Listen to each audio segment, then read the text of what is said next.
Today is All Saints Day. I want to clarify something from you. First off, All Saints Day we celebrate today was initially had to do with Clement the 6th? I don't know. No, I forgot. But it was in 609 that they were dedicating a Roman pantheon.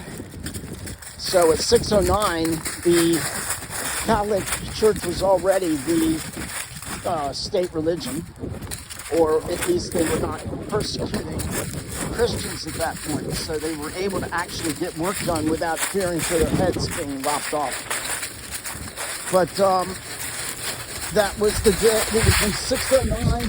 That was first that they dedicated this pantheon, Roman pantheon, to the All Saints. That would be to Mary and all the martyrs. Mary was not a martyr. Well, Mary would be, okay, there's an asterisk to that. She was not killed, but she did suffer, obviously, greatly watching Jesus, her son, die. So, I want to clarify a couple things from yesterday. The Surah is actually a paragraph would be a paragraph or a chapter of the Quran. The Quran, according to Muhammad, is what was, hey, Toby, get over here, is what was told to him by the angel Gabriel, supposedly, from God, between 610 and 632, so about 21 years. And the Hadith are sayings of Muhammad. So I yesterday said that I thought the Hadith would be likened to the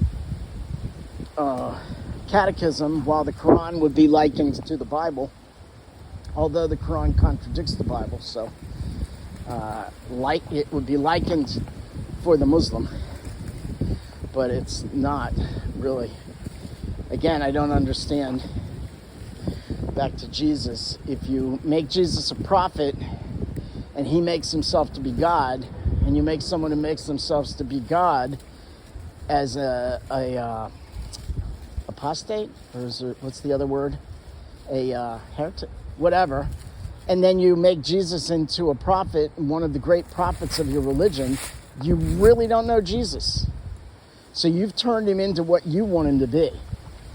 And if you look, the whole religion is basically Judaism, and it's the Torah and the Bible, but with an interpretation from heretical Christians for the most part.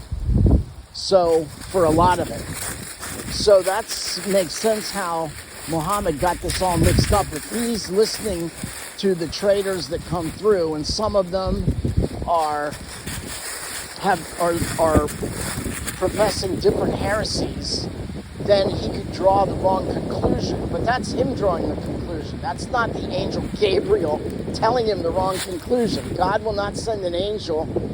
God will not send an angel to you and tell you something that contradicts his word, which is what basically happens in this. Now, what angel that was, Gabriel, couldn't have been, because it wouldn't make sense. Why would God contradict himself? So, we have to conclude that if Muhammad was visited by an angel, it was not a good angel, and a bad angel would be called a demon. So, one of the angels, perhaps, that decided they would not follow God, they would not be subservient to a man named Jesus. So that did not work for them. So there's some clarifications. Today is All Saints Day. It's the Dogwalk Chronicles. Toby, stay in the yard. And yeah, that's a lot to chew on. There it is. It's a lot to chew on. So hopefully it helps to move you. The whole point of this is to help move you along in your path closer to God. That's why I do it. So if it helps, good. If it doesn't help, well, I did my best. God will know that. And don't worry about it. You don't like it? Don't worry. Stop.